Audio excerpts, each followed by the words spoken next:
Pendidikan dan pengajaran merupakan suatu hal yang berbeda. Pengajaran adalah bagian dari pendidikan. Pengajaran adalah proses pendidikan dalam memberi ilmu untuk kecakapan hidup anak secara lahir dan batin. Pendidikan pada hakikatnya adalah menuntun atau memberi tuntunan terhadap segala kekuatan kodrat yang dimiliki anak agar ia mencapai keselamatan dan kebahagiaan setinggi-tingginya baik sebagai manusia maupun sebagai anggota masyarakat. Pendidikan menciptakan ruang bagi murid untuk bertumbuh secara utuh agar mampu memuliakan dirinya dan orang lain serta menjadi mandiri. Apa yang Anda percaya tentang murid dan pembelajaran di kelas sebelum Anda mempelajari modul 1.1? Sebelum mempelajari modul 1.1, pembelajaran yang saya lakukan hanya sekedar transfer materi pelajaran, di mana ketuntasan dalam pencapaian materi lebih penting daripada memahami karakteristik murid. Hanya melihat nilai dari aspek kognitif saja, misal ketika pelaksanaan ulangan sumatif, jika nilai murid sudah mencapai KKM, maka pembelajaran dianggap sudah berhasil. Murid hanya sebagai objek pembelajaran, di mana pembelajaran seringkali berpusat pada guru atau teacher center, tidak memperdulikan apakah murid sudah benar-benar paham, hanya meminta siswa menghafal materi, sehingga yang sering terjadi adalah kegagalan dan mengeluh jika banyak murid yang tidak tuntas setelah melakukan evaluasi. Apa yang berubah dari pemikiran atau perilaku Anda setelah mempelajari modul ini? Setelah saya mempelajari modul 1.1 tentang pemikiran Ki Hajar Dewantara, saya menyadari bahwa apa yang saya pikirkan dan saya lakukan selama ini tidak tepat.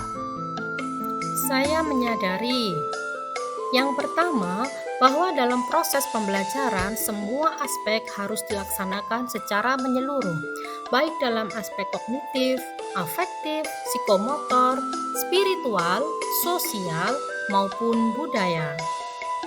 Yang kedua, murid adalah subjek dalam pembelajaran.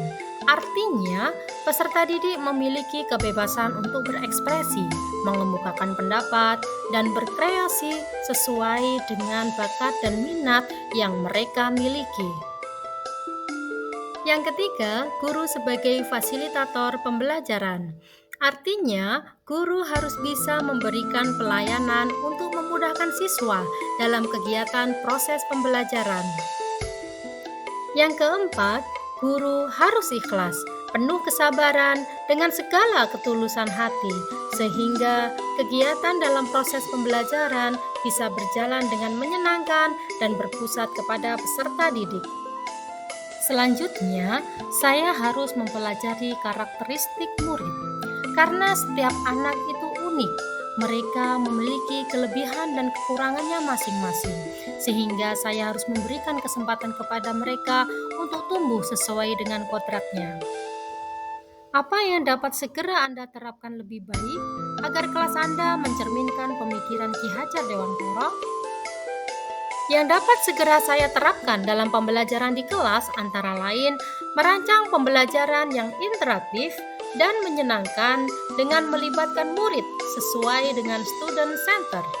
Selanjutnya, saya akan menerapkan pembelajaran abad 21, berpikir kritis, kreatif, komunikasi, dan kolaborasi, sehingga pembelajaran tidak lagi menuntut, tapi menuntun. Karena tugas guru adalah memberi tuntunan atau arahan yang baik kepada murid, berusaha menjadi teladan bagi murid, baik dalam hal perkataan maupun perbuatan. Selanjutnya, saya harus mengenal karakter dan latar belakang murid dengan menjalin komunikasi yang baik. Demikian tadi yang dapat saya sampaikan mengenai kesimpulan dan refleksi pemikiran Ki Hajar Dewantara modul 1.1. Semoga bermanfaat. Terima kasih. Wassalamualaikum warahmatullahi wabarakatuh. Salam guru penggerak.